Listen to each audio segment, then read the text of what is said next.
capítulo 1 de Jeremias, verso 17, por favor. Verso 17 somente. Vamos ler todos juntos, por favor? Diz o texto: Tu, pois, cinge os lombos, dispõe-te e dize-lhes tudo quanto eu te mandar. Não te espantes diante deles, para que eu não te infunda espanto na sua presença. Vamos orar. Amado Deus e Pai, nós estamos diante da Tua palavra. Nós lemos uma porção dessa palavra, que só um versículo é poderoso para transformar a vida de uma pessoa.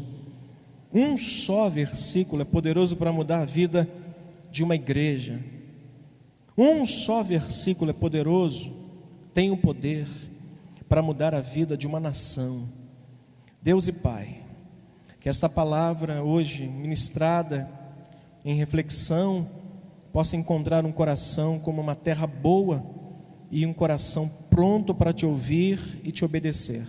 Abençoa, portanto, esse momento, leva a nossa mente cativa e não permita que nada e nem ninguém possa nos tirar a atenção daquilo que o Senhor quer nos falar, em o nome de Jesus. Amém. Ocupe o seu lugar, por favor.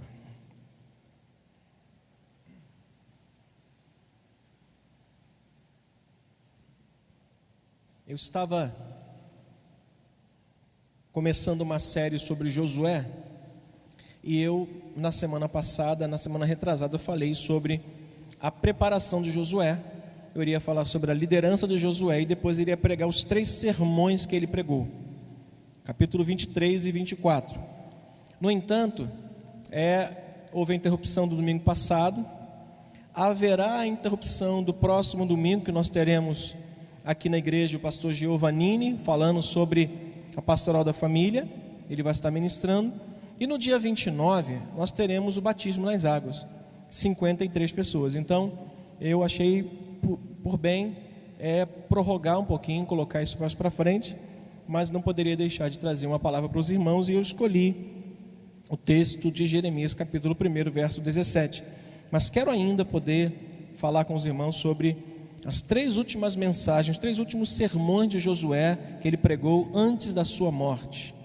Sermões relevantes que servem muito para a nossa vida e para a igreja atual, para o momento que a gente está vivendo, onde ele olha para o futuro com preocupação, ele olha para o passado e diz: não esqueçam do que aconteceu lá atrás, e ele olha para o presente e diga: não quebrem aliança com Deus. Então é sobre isso que eu quero mais tarde falar, mas hoje eu queria meditar com os irmãos sobre esse tema, esse texto aqui de Jeremias capítulo 1.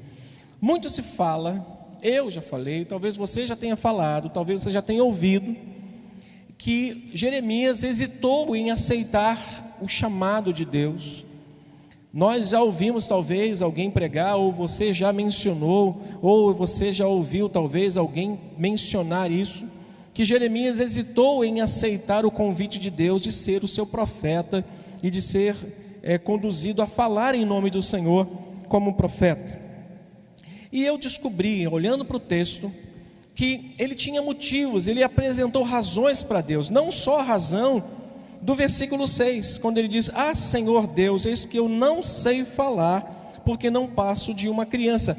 Essa só foi uma das razões que levou Jeremias a hesitar o convite de Deus de aceitar ser um profeta dele. Mas eu quero hoje falar rapidamente de 3 razões que Jeremias teve para não aceitar, para hesitar o convite de Deus, e apresentar uma razão que Deus trouxe a ele, convencendo para que ele pudesse aceitar esse chamado. Então, eu sei que eu não vou conseguir terminar quase todos os 4 itens aqui, então eu quero dar uma panorâmica para vocês das 3 razões que Jeremias apresenta. Aliás, eu quero dar 4 razões, e na 4ª razão ele apresenta, junto com a 4ª razão, a razão de Deus, a razão que Deus dá a ele para que ele possa aceitar o convite e confiar de que Deus estava o chamando e estaria com ele. Então Anderson vai me ajudar ali, colocando o que isso de fato vai acontecer durante a mensagem. Se é assim, eu vou conseguir terminar, mas se eu não conseguir, elas serão apresentadas aos irmãos, tá ok? A primeira razão que Jeremias apresenta para não aceitar, para hesitar o convite de ir pregar, ir anunciar a palavra, é essa aí. Coloca para a gente antes. A primeira razão é essa. O que está escrito ali? Não era fácil assumir a tarefa de ser um profeta de Deus. Coloca a segunda razão, Anderson. A segunda razão, a primeira, não era fácil assumir essa tarefa, ser um profeta de Deus. A segunda razão é aquela ali, ó. O tempo que ele vivia era difícil para se assumir a tarefa de ser um profeta de Deus. Vamos ler juntos? O tempo era difícil para se assumir a tarefa de um profeta de Deus. Terceira razão que ele apresenta é aquela dali, ó. Vamos juntos? A mensagem que Jeremias deveria pregar exigiria coragem. Qual é a razão agora, a quarta razão que ele apresenta, aonde Deus se contrapõe a essa razão e apresenta a razão dele? A quarta é essa daí, ó. A dúvida do profeta quanto à sua capacidade de assumir a tarefa de um profeta de Deus. Nessa quarta razão, eu vou apresentar o argumento de Deus que convenceu Jeremias a ser de fato um profeta de Deus. Amém? Essas são as 4 razões que eu vou apresentar hoje. Então já sabe que eu já concluí praticamente a mensagem. Mesmo que eu não conclua aqui, ela está concluída para vocês aí. É possível, irmãos, que as razões que levaram Jeremias a hesitar o chamado de Deus em sua vida sejam as mesmas razões que levam pessoas ainda hoje a não aceitar o convite de caminhar com Cristo ou até abandonar a sua jornada com Ele. Essas razões que eu apresentei, que Jeremias talvez mostrou ali, e dentro do seu contexto, que está em segundo Crônicas, em 2 Reis, talvez esse contexto de 2 Crônicas e 2 Reis, talvez apresentados para Deus, apresentados aqui nessa noite, sejam as mesmas razões que levam pessoas a não quererem aceitar o convite e a graça de Deus, e ao mesmo tempo não querem mais permanecer caminhando ao lado de Deus.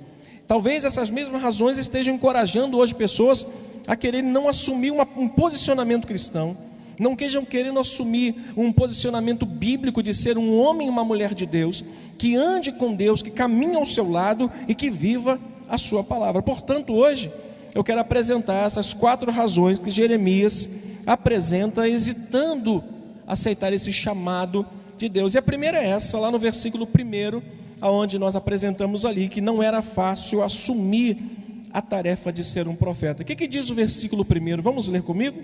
Do capítulo 1, palavras de Jeremias, filho de Ilquias, um dos sacerdotes que estavam em Anatote, na terra de Benjamim. Leia comigo mais uma vez. Um dos sacerdotes que estavam em Anatote, na terra de Benjamim. A primeira razão que eu quero apresentar era essa. A primeira razão que não era fácil assumir um posicionamento profético, não era fácil assumir um posicionamento de um profeta que deveria falar em nome de Deus. E por quê, pastor? Jeremias era filho de um sacerdote, Jeremias era filho de um homem, e Jeremias possivelmente sabia dos motivos, e talvez esse fosse um dos motivos da hesitação quanto a não aceitar o chamado profético, porque talvez ele entendesse qual era o discernimento que tinha a respeito do ministério, do ofício sacerdotal e do ofício profético. Talvez ele entendesse o que era um sacerdote, e talvez ele tivesse a compreensão exata do que era ser um profeta. Talvez esse fosse o principal motivo que fez com que Jeremias hesitasse em não aceitar o chamado, porque ele sabia quem era o pai dele, ele sabia qual era o ofício do pai dele, ele sabia quais eram as obrigações do pai dele, mas ele também sabia quais eram as obrigações de um profeta. E possivelmente essa foi uma das razões que levou ele a hesitar, dizendo: Senhor, eu sou só uma criança e eu não sei nem falar ainda. E Deus contra-argumenta tudo o que Jeremias vai falar e apresenta a razão dele, e no final a gente faz. Um sacerdote trabalhava para manter o ministério do santuário. E um profeta, irmãos, trabalhava para mudar o presente e o modo de vida daquele povo. E se eles estavam andando na direção errada, um profeta tinha que chamá-los à direção certa e trazer essa nação para a posição certa. É como um pastor que pega as ovelhas que estão fugindo da direção do aprisco, que estão indo em direção aos lobos, aos seus algozes, aqueles que vão matá-lo, e esse pastor tem que largar as 99 e ir correndo e pegar essa 100ª ovelha, colocar nos ombros e trazer de volta. Jeremias pode ter pensado: é muito mais fácil trabalhar dentro do santuário do que ficar atrás do povo. É bem mais fácil cuidar das coisas de Deus, relembrar as pessoas das tradições do passado, porque esse era o ofício de um sacerdote. Ele deveria manter a casa de Deus em ordem, ele deveria manter o passado ainda vivo na mente das pessoas, ele deveria fazer com que as pessoas nunca se esquecessem das leis, nunca se esquecessem dos rituais, eles que preparavam. E eles sabiam também, Jeremias sabia, que o chamado profético exigiria dele coisas piores, como ter que ir atrás de pessoas que estão se perdendo, ter que acertar o caminho de pessoas que estão com o caminho tortuoso. Jeremias, talvez um dos motivos que fizesse ele hesitar em não aceitar esse chamado fosse a distinção que ele fazia entre um sacerdócio e entre o ministério profético. Ele disse: eu estou fora. Um sacerdote pertencia a uma tribo especial e eram sustentados pelo povo. Um profeta não tinha sustento nenhum garantido. Lembra de Elias e Eliseu? 2 profetas. Lembra de uma mulher que estava com o seu marido, e quando viu Eliseu passando, disse assim: ali está passando um santo homem de Deus. O que aquela mulher disse para o seu marido? Façamos aí no terraço uma casa, um cantinho, um quarto, para que o profeta possa encontrar um cantinho para dormir. Lembra quando um deles chega na casa de uma mulher e diz para ela assim: o que você tem aí? Tem uma farinha, então faz um bolo para mim. O ministério profético não era um ministério garantido de forma sustentável. Não era um ministério que ele tinha todo mês lá o direito de receber do povo e de pegar o seu quinhão, de pegar a sua porção. Já os sacerdotes eram sustentados pelo povo, e ele era filho de um sacerdote. Ele sabia o que era ser um sacerdote, e ele sabia o que era ser um profeta. Mesmo com tão tenra idade, ele tinha essa noção. Um sacerdote sabia sempre o que deveria fazer no santuário. Um profeta não sabia nem para onde deveria ir e nem o que deveria falar, só depois que Deus anunciasse a ele. Imagine só, um sacerdote que saía de casa, entrasse talvez na sua carroça ou montasse no seu camelo e fosse em direção ao local que ele deveria servir ao Senhor. E o profeta talvez parasse e dissesse assim: Senhor, eis-me aqui. E ele dizia: para onde irei? O que falarei? Para quem falarei? O que eu devo fazer? Podemos ver que Jonas, uma das primeiras coisas que Jonas faz quando ele ouve a voz de Deus foi o que? Estou fora, aquele lugar mata profeta, eu não quero. Então possivelmente Jeremias sabia o que era ser um profeta e o que era ser um sacerdote, e é bem provável que ele tenha hesitado em não querer assumir a posição e aceitar o chamado de ser um profeta. Irmãos, infelizmente, ser um cristão nos dias de hoje deixou de ser um emblema de submissão, deixou de ser um símbolo de obediência, deixou de ser um símbolo de renúncia. Ser um cristão atualmente deixou de ser um símbolo de fidelidade e também de dependência, para ser somente uma alternativa, um vai e vem de vida, porém sem nenhum comprometimento com o reino dos céus. Tem pessoas que não estão querendo assumir o seu real chamado que tem. Não estou dizendo de chamado profético, pastoral, não estou dizendo um chamado sacerdotal, de colocar uma gravata e pregar, colocar um colarinho e ser pastor.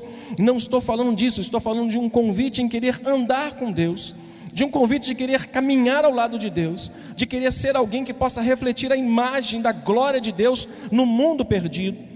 Muitas pessoas hoje estão agora deixando esse emblema de submissão, de obediência, de renúncia, de fidelidade, de dependência, tão somente para ser uma alternativa. E a palavra alternativa, o sinônimo dela é um vai e vem de vida. Uma alternativa, a igreja hoje é uma alternativa muito agradável para mim, porque assistir culto é muito bom, os louvores são muito engraçados, me faz sair mais leve, me faz sair mais zen, me faz voltar para casa muito mais feliz. É como se a igreja fizesse bem momentaneamente, mas não fizesse mudança nenhuma na vida dessa pessoa, e não trouxesse interesse da parte dela em querer de fato caminhar ao lado de Deus. Irmãos, assumir a tarefa ou a missão de ser um cristão tem as mesmas implicações de um ministério profético. Assumir a posição de ser um crente, de ser um cristão não evangélico, mas ser um cristão de fato, autêntico, exige de nós as mesmas implicações do que exige para o ministério profético. Trabalhamos para mudar nosso presente, para termos um futuro glorioso em Cristo em santificação. O trabalho de um cristão é esse. O meu trabalho é viver uma vida ao seu lado, o lado de Cristo, em santificação até o dia final. O meu trabalho é esse, o seu trabalho é esse, é andar com Cristo, seguir os seus passos, seguir os seus mandamentos, imitar o que Ele faz, imitar o seu caráter e em santificação me encontrar com Ele naquele grande dia. É olhar para agora e olhar para o futuro. É olhar para o meu dia de hoje e dizer: Senhor, me ajuda, essa é a minha missão. E um profeta tinha que fazer isso todos os dias da sua vida. Ele não podia se amoldar ao tempo que ele estava vivendo. Trabalhamos para fazer a vontade de Deus e não a nossa. Um profeta também tinha que trabalhar para fazer a vontade de Deus. Ele acordava e não tinha um trabalho certo a fazer. Ele acordava dizendo: o que será da minha vida hoje? O que Deus quer de mim? O que Deus vai falar através de mim? Para onde Ele vai me enviar? Para onde é que serei que de repente eu vou ser enviado? Trabalhamos, irmãos, para cumprirmos o que Ele nos disser. Diga comigo: eu trabalho. A minha vida é para cumprir aquilo que Deus me disser. João capítulo 3, versículo 8, se você quiser ler, se anotar, o texto vai nos dizer algo muito interessante a respeito disso. O vento sopra onde quer. É assim a nossa vida. O vento sopra onde quer. Nós escutamos, mas não podemos dizer de onde ele vem ou para onde ele vai.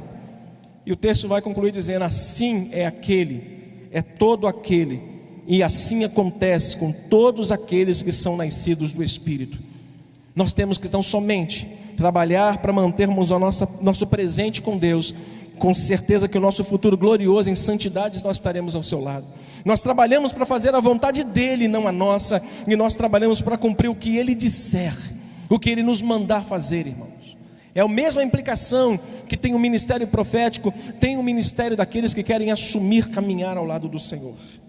Segunda razão que nós lemos ali, que Jeremias apresenta a Deus, que não era só uma tarefa difícil ser um profeta. Ele sabia o que era ser um profeta. Mas a segunda razão que ele argumenta talvez seja essa que está nos versículos 2 e 3.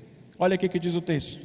O pastor não está me dizendo nada, mas tem aqui nesse texto a segunda razão para que a gente possa ver por que ele hesitou em não querer aceitar o chamado de Deus. O que diz o verso 2 e 3? Vamos juntos? E a ele veio... Você pode ler mais alto comigo? A ele veio a palavra do Senhor nos dias de... Leia de novo comigo. Nos dias de... Lembre-se desse nome. Lembrou de Josias? Mas também nos dias de quem? Filho de rei de Judá, no 13º ano do seu reinado.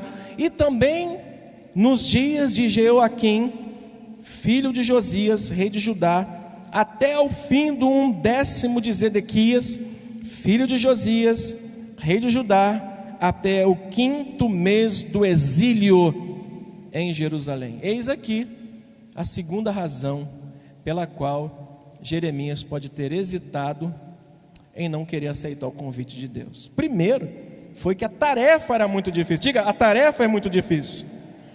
Agora, o tempo, olha lá, o tempo era difícil para se assumir uma tarefa de profeta. Além de se assumir uma tarefa difícil, de ser uma tarefa difícil. Jeremias também foi chamado no pior dos tempos da monarquia. Preste atenção no que eu vou te falar. A vida de Jeremias, a vida deste homem compreende 5 reis, compreende o passar por 5 reis: Manassés, Amon, Josias, Jeoaquim e Zedequias. A vida desse rapaz, desse jovem rei, desse jovem profeta, ele compreende a passagem na vida desses 5 reis. Manassés, quem foi Manassés? Um dos piores reis que se apresentaram em Judá. Um homem tão ruim que ele sacrificou filhos dele em adoração a outros deuses. Ele pegava os seus filhos e os matava, e entregava em adoração. Olha, esse rapaz nasce no tempo de Manassés. Esse rapaz surge, o seu nascimento vem e acontece justamente numa época onde ele percebe que o rei, que o camarada que está no governo, ele é um idólatra, ele completamente diferente de Zedequias, ou de Ezequias, o seu pai. Ezequias foi um excelente rei. Ezequias restaurou o altar. Ezequias, ele renovou a aliança com Deus. Ezequias trouxe de volta a Páscoa no meio do povo. Ezequias esperou, irmãos. Ele tinha um povo que estava longe. Ezequias disse: não, ninguém celebre a Páscoa agora, enquanto os demais não chegarem para celebrar conosco. Percebe que Jeremias, ele compreende também passagem pela vida de Manassés. Ele olha para Manassés e vê: meu Deus, será que é isso a vida? Um homem que vai governar e ele destrói tudo o que seu pai fez, ele destrói tudo o que Ezequias fez e agora sacrifica seus próprios filhos. O que dirá Amon, seu filho? No fim da vida de Manassés, a Bíblia fala que ele se arrepende e ele faz uma oração pedindo a Deus perdão, e Deus o ouve. Mas Amon, seu filho, não segue o caminho de humilhação de Manassés. E o que ele faz? Ele se perverte, ele se volta para os outros deuses, e uma conspiração contra ele dentro do seu reinado o mata rapidamente. Quem nasce? Josias, um rei fantástico, um homem que restaura o altar de Deus, um homem que chega no santuário. Imagine comigo, olhe para cá, imagine no meio dessa igreja um altar a uma imagem demoníaca. Foi assim que Amon deixou a casa de Deus. Foi assim que Manassés deixou a casa de Deus, com um poste ídolo enorme. Josias olha para aquilo e fala assim: eu repreendo esse demônio. Ele vai, tira esse poste ídolo, joga fora. Sabe quem está vendo tudo isso? Jeremias. Ele é uma tarefa difícil e um tempo difícil. Ele é chamado para uma tarefa difícil no pior tempo que existiu para os reis e para os profetas, e para os sacerdotes também. Ele olha um poste ídolo lá, e Josias fala assim: tira esse negócio daqui. Ele renova a aliança com Deus, chama o povo de volta. Porém, preste atenção nisso, a boa intenção de Josias, o bom coração de Josias, o bom plano de Josias, um bom coração, tanto que uma certa profetisa chamada Uda, acho que é Uda mesmo, disse que de fato Deus não corrigiria por causa de Jeremias, mas o povo não havia se convertido de todo o seu coração. Deus iria poupar a vida por causa de Josias, mas não por causa do povo, porque Josias se volta para Deus e o povo com falsidade se aproxima de Deus. Só que Uda fala assim: olha, Josias, infelizmente Deus vai poupar, mas numa emboscada, numa guerra, Josias morre. Terceiro rei. Quarto rei, seu filho Jeoaquim. Joacás, quando ele é preso, é mudado o nome dele, de Joacás para Jeoaquim. Joaquim, um rei fraco, pior do que Zedequias, um rei que não seguiu nada daquilo que seu pai Josias fez, completamente mudou a ideia, voltou para o poste ídolo, colocou um poste ídolo na casa do Senhor. Sabe quem estava vendo tudo isso? O tempo é difícil. Ele não foi só chamado para uma tarefa difícil, ele foi chamado no pior tempo possível para um chamado profético. Ele olha aquele camarada chamado Zedequias ou Jeoaquim, e Joaquim cometeu várias abominações contra o Senhor e depois foi levado cativo para a Babilônia. Aí o que ele vem? Vem Zedequias. Zedequias, um rei fraco que temia mais os príncipes do que o próprio Senhor. Um homem tão fraco que ele chegava para Jeremias e dizia: Jeremias, o que diz o Senhor? E Jeremias dizia assim: assim diz o Senhor, faça assim. E Zedequias ia perguntar aos seus príncipes o que deveria ser feito. Zedequias olhava e dizia: eu vou fazer o que os príncipes estão me dizendo, não o que o Senhor está me falando. Um homem fraco que temia mais os seus príncipes do que o próprio Deus, que é o rei de todo o universo e que poderia manter o governo dele debaixo da sombra da sua mão. Sabe onde estava Jeremias? Nesse contexto de vida. Por que Jeremias pode ter hesitado o chamado quanto ao ministério profético? Porque ele foi chamado para uma tarefa difícil. Diga comigo, ele foi chamado para uma tarefa difícil, num tempo difícil. Sabe por que muitas pessoas hesitam caminhar com Deus? Porque os tempos são... Sabe por quê? Porque o que se exige para se caminhar com Deus não é boa vida. Diga para o irmão que está do seu lado: do cristianismo não é sinônimo de uma boa vida. Os mandamentos de Deus não são pesados. Olha para mim, os mandamentos de Deus, meu jovem, não são pesados. Só que não adianta tentar reescrever a Bíblia, porque Deus não muda. Ah, pastor, os tempos estão mudados. Maravilha, eu também acredito. Já estamos no iPhone quase 7. Daqui a pouco você compra o 7 e sai o 9. E você não terminou nem de pagar o 6 ainda, o 9 já saiu. Aí você fica para o seu pai: pai, saiu o 9. Com iOS. iOS para mim é um negócio que coloca em cortina. O iOS 9. Eu quero lá saber de iOS 9. Ah, pastor, nós estamos vivendo num tempo diferente, num tempo moderno, irmãos. Tudo pode mudar, menos os valores de Deus, menos a palavra de Deus. Isso não muda. Pastor, mas hoje os jovens estão andando com cabelo grande, com piercing aqui, com piercing ali, com isso, aquilo ali, andando de... Tudo isso é modernidade, eu concordo com os irmãos. A gente compra um carro hoje, amanhã ele sai de linha. Você compra um carro de 100 mil, quando você sai da concessionária ele vale 90. E se você tiver muita pressa de vender, você vai vender por 80. E olha lá. Os tempos são outros, mas Deus não mudou. Sabe por que muita gente hesita a caminhar com Deus? Porque os tempos são difíceis. E mais difícil para quem quer andar numa vida direita com Deus. Para quem quer andar numa vida separada com Deus, irmãos, para Deus não importava onde Jeremias havia nascido.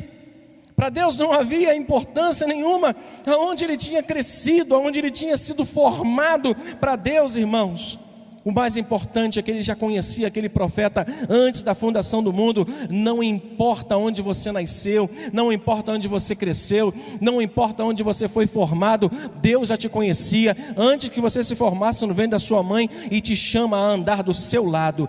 Quer hoje você ou não, o convite está aberto para andarmos com Deus nesse tempo difícil de ser crente. Pastor, hoje é muito fácil ser crente. Não, hoje é muito fácil ser um evangélico, seguir um rótulo, ter um emblema, ter uma Bíblia grande, ter uma camisa escrita de onde você é, o que você faz. Mas ser um cristão é um tempo difícil para quem quer. Ser um cristão hoje é você denunciar o pecado e dizer: eu sou crente, eu não aceito. O tempo é difícil, a tarefa é difícil. E talvez pudesse ser isso o que tivesse feito com Jeremias, não aceitasse momentaneamente aquele convite de Deus para a sua vida. Os irmãos estão entendendo? Graças a Deus. O tempo em que vivemos, irmãos, não está fácil para quem deseja de fato e de verdade servir ao Senhor. O tempo hoje é de rebelião e não de obediência, de contestação. Não concordo, pastor. Tudo bem, mas a Bíblia diz, e se ela diz, ela não vai mudar porque você não quer. A Bíblia não vai mudar. Você não vai conseguir moldar Deus. Você não vai conseguir pegar a Bíblia e reescrevê-la do seu jeito. Você não vai conseguir dizer para Deus o que é que Ele deve fazer na sua vida, porque o que Ele vai fazer na sua vida já está pré-determinado por Ele antes da fundação do mundo. Pode demorar, mas Deus vai cumprir. Pode ter certeza. O tempo que nós estamos vivendo é de rebelião e não de obediência, de contestação. Eu não aceito isso, eu não aceito aquilo, eu não concordo com isso, eu não concordo com aquilo, eu não acho certo isso, eu não acho certo aquilo. Irmãos, o tempo que estamos vivendo é de aparência, de piedade, mas não de um genuíno arrependimento. Pessoas que chegam na igreja chorando, mas quando chegam para pecar, pecam rindo. Arrependa-se, mostre os frutos do arrependimento. O tempo é difícil, a tarefa é difícil. Ser um crente hoje, nesse tempo, é uma das coisas mais difíceis que existe. O tempo que estamos vivendo é de muita política e de poucos princípios.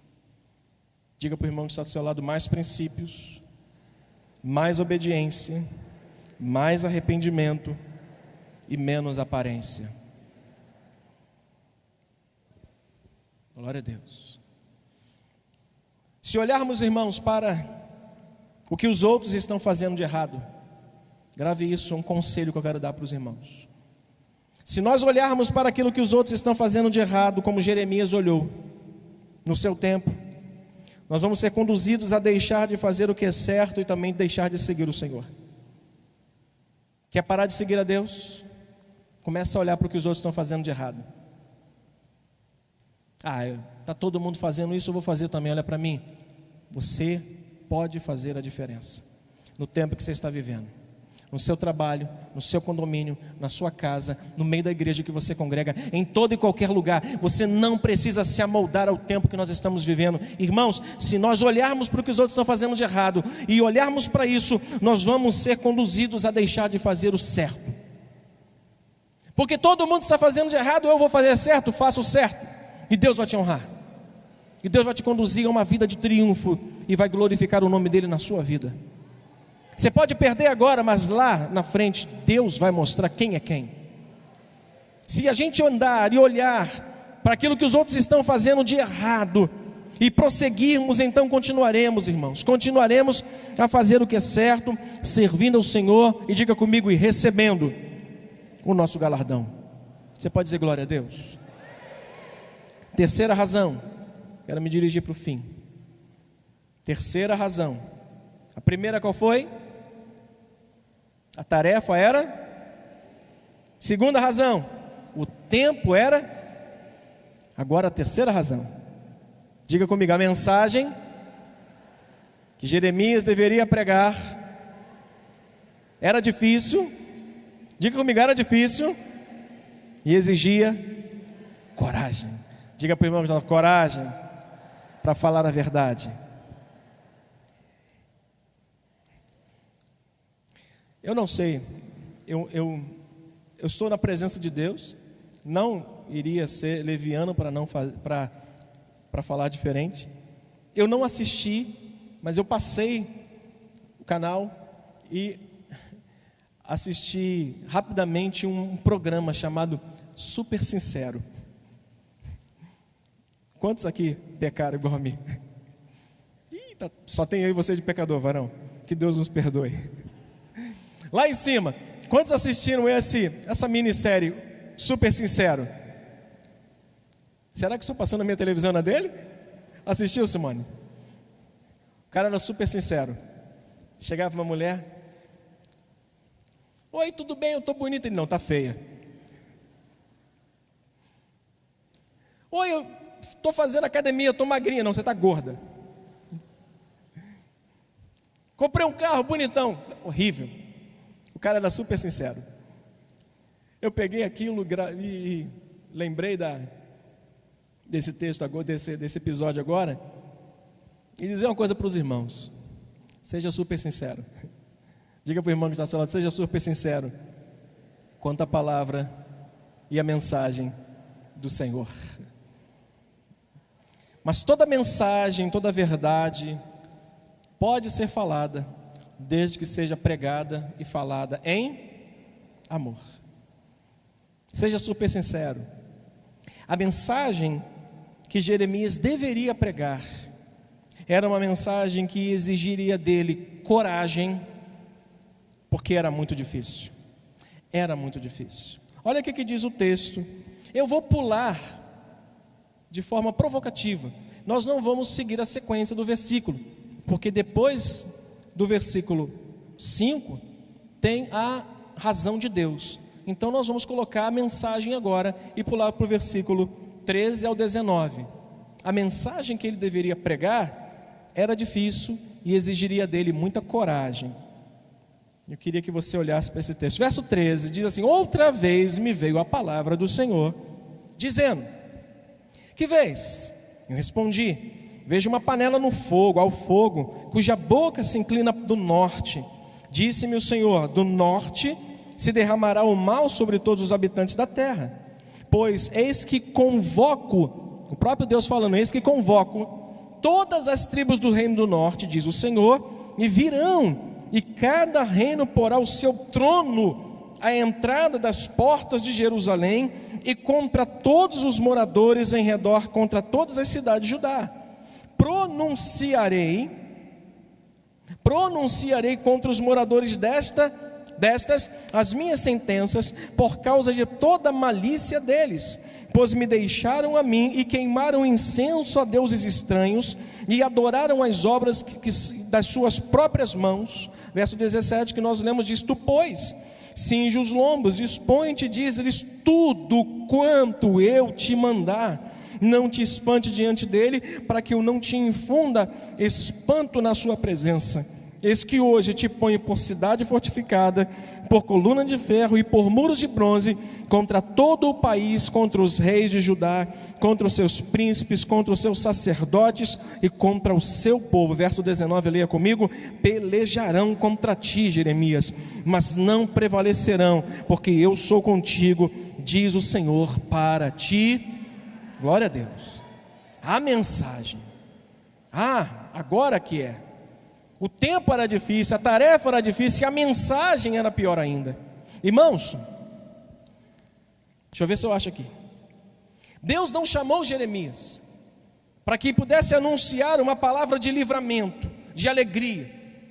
Deus não chama aquele profeta para ser um profeta de boas notícias, para ser um profeta que pudesse dizer assim: hoje é o dia, o Senhor vai derramar poder, o Senhor vai derramar bênção. Jeremias não foi chamado para anunciar uma palavra de livramento, e sim uma palavra profunda e poderosa de juízo.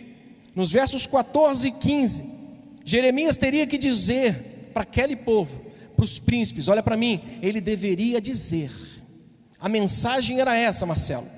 Eles deveriam dizer, Jeremias devia dizer para aqueles sacerdotes, para aqueles príncipes, para os reis, para toda aquela corjazinha que estava ali, para todo aquele grupo que viria de onde eles não imaginassem um juízo poderoso de Deus. Imagina você chegar como profeta e dizer: meu irmão, assim diz o Senhor, virá juízo sobre a tua casa.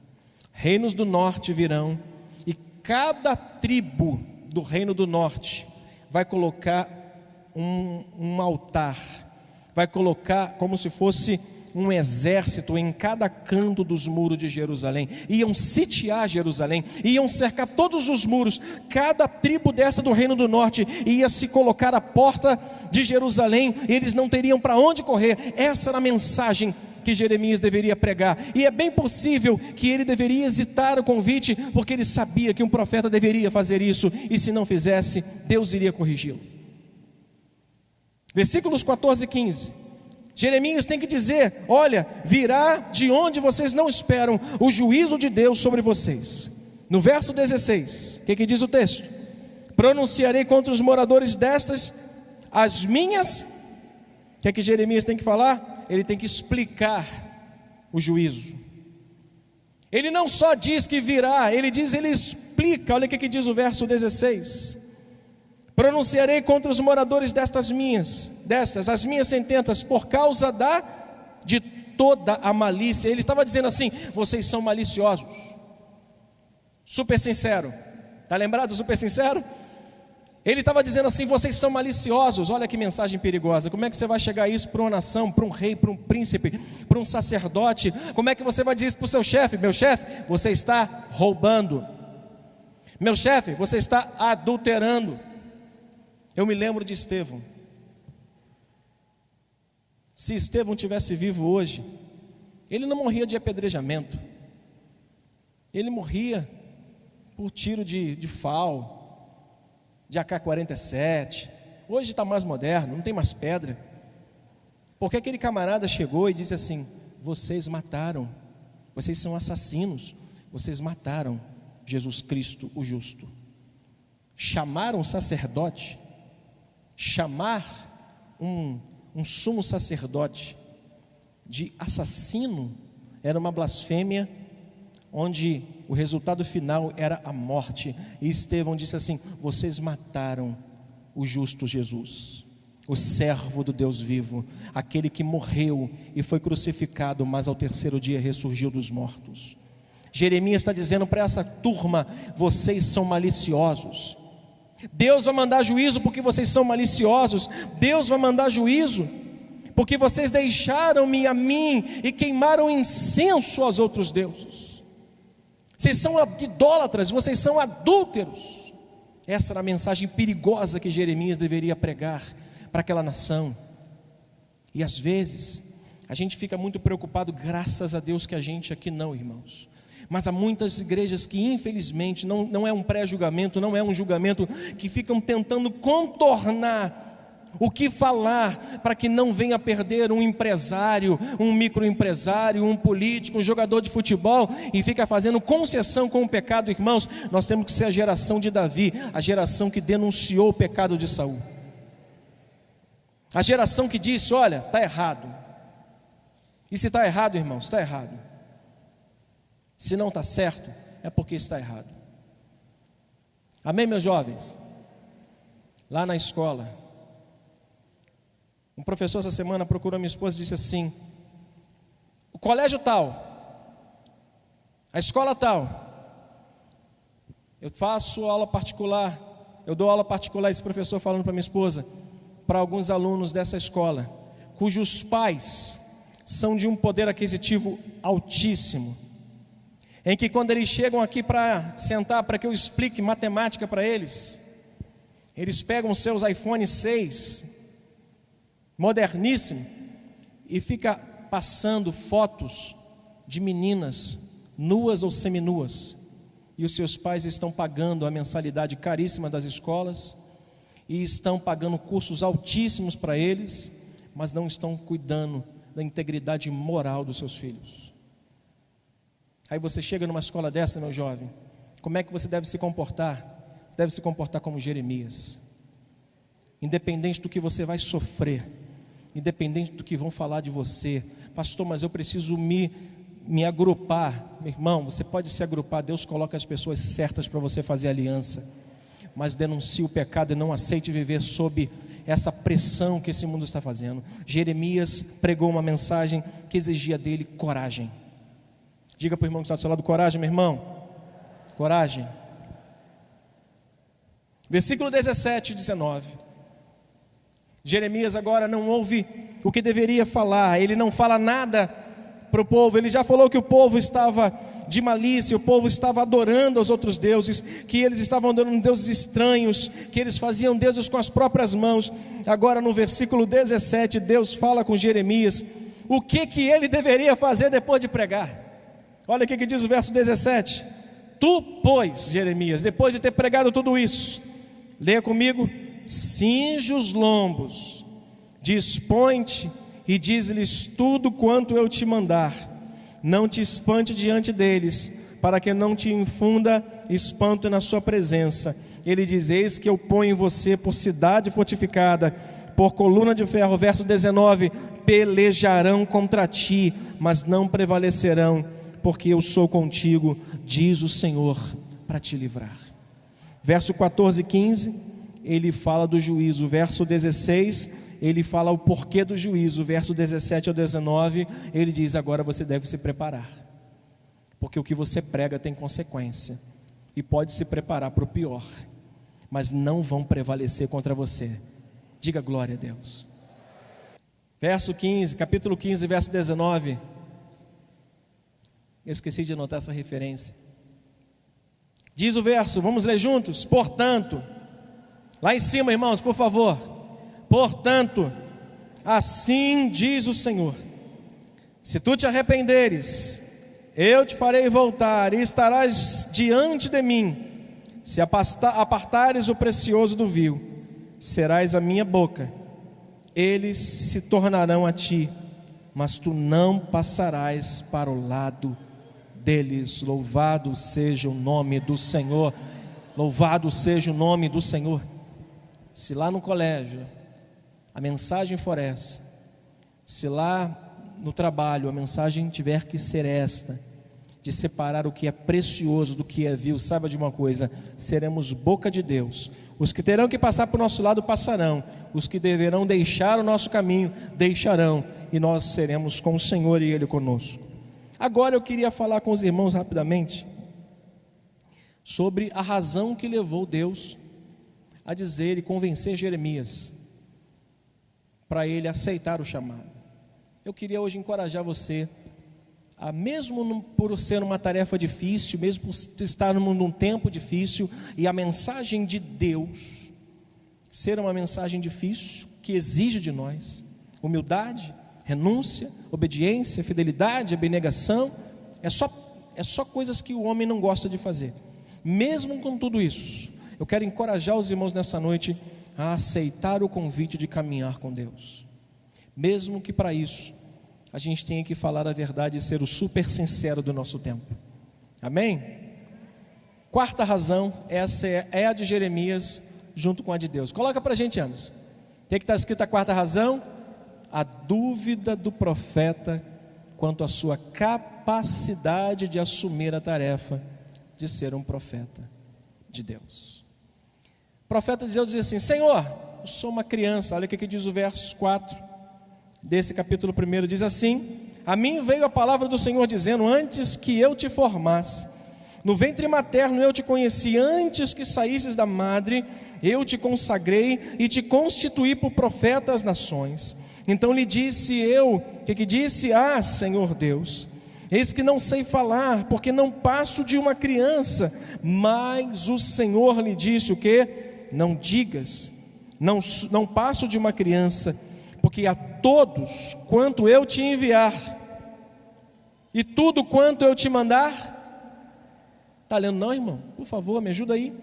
Não temas diante deles, diz o texto, porque eu sou contigo para te livrar, diz o Senhor. Depois estendeu a mão e tocou minha boca, e o Senhor me disse: eis que ponho na tua boca as minhas palavras.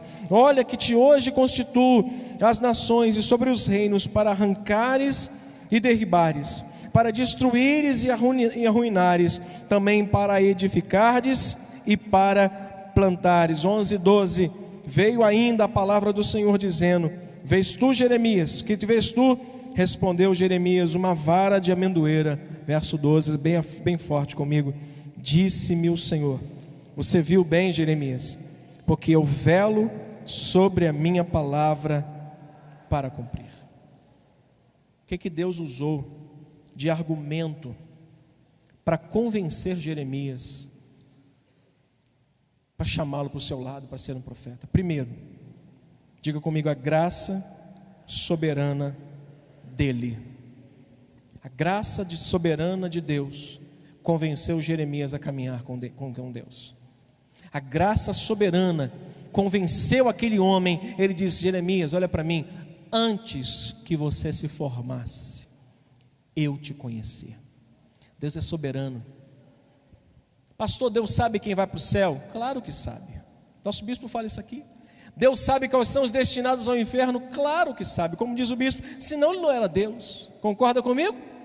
Se ele não soubesse do que já aconteceu, do que está acontecendo e do que vai acontecer, ele não era o Senhor, ele não era Deus. Contudo, ele sabe quais serão aqueles que irão abandoná-lo e quais serão aqueles que irão permanecer fiéis até a morte do seu lado, caminhando contigo, mesmo em meio ao sofrimento. Ele sabe. Então ele estava dizendo para Jeremias: eu quero argumentar com você, eu quero apresentar agora as minhas razões, Jeremias, para que você caminhe do meu lado. Eu te conheci antes que você se formasse no ventre da sua mãe. Ele diz: eu sou soberano. Deus é soberano na vida, na sua vida e na minha vida. Quer um convencimento melhor do que isso? Deus é soberano, Ele sabia que você estaria aqui nessa noite, Ele sabia que você receberia esse convite para estar aqui conosco nessa noite, ouvindo essa mensagem, recebendo esse convite, para que você pudesse levantar a sua mão e dizer: eu quero a partir de hoje caminhar com Deus, porque eu sei que Ele é soberano. Eu sei que Ele é soberano. Segunda razão que Ele apresenta para que Jeremias não hesitasse no convite: a graça protetora de Deus. Ele diz: Jeremias, não temas diante deles, não tenha medo. Olha para mim, meu irmão, se você aceitar o convite de caminhar com Deus, você não precisa ter medo, porque além da graça soberana, nós temos a graça protetora de Deus. Eis que estou convosco todos os dias, até a consumação dos séculos.